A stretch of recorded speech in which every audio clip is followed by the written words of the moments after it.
Hey everyone, and welcome to Monday Coffee, which I'm recording on Tuesday because I was a little bit busy yesterday. I wanted to talk about ownership and the cost of ownership. I recently started thinking more and more since I moved to the Netherlands. I have this more stable life. I have a house, and of course, it's much easier to start buying stuff. And at some point, when you get quite a lot of stuff, you realize how much actually mental costs and mental space it takes. The general thinking is that when you buy stuff, you only get a positive of this thing. We never think about how much actually it costs to own something, because everything requires some kind of maintenance, some kind of place to put it in your house, some kind of thinking. If you need to move somewhere, how do you move this thing? Related to anything, big things, small things, even worse, because it's so easy to buy something small and cheap, but then once it accumulates, you start realizing how much actually mental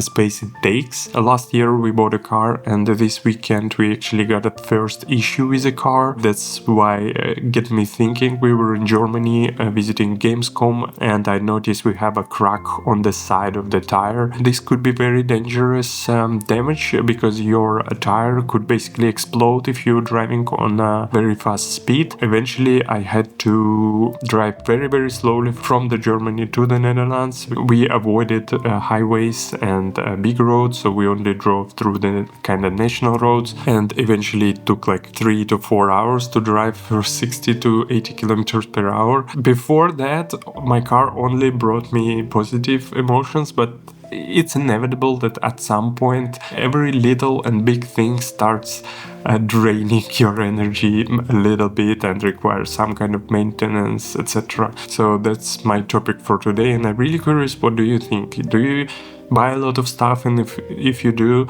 you have only happiness from them, or you also notice this mental space draining from owning a lot of things? Also, from personal updates, I'm going to Tbilisi, Georgia tomorrow. Really excited to see how the city changed since my last visit, I think a couple of years ago. Spending there almost 10 days, visiting friend's wedding, and going to spend another week in Tbilisi afterwards. Super excited to see the city again, and see you next week from Tbilisi.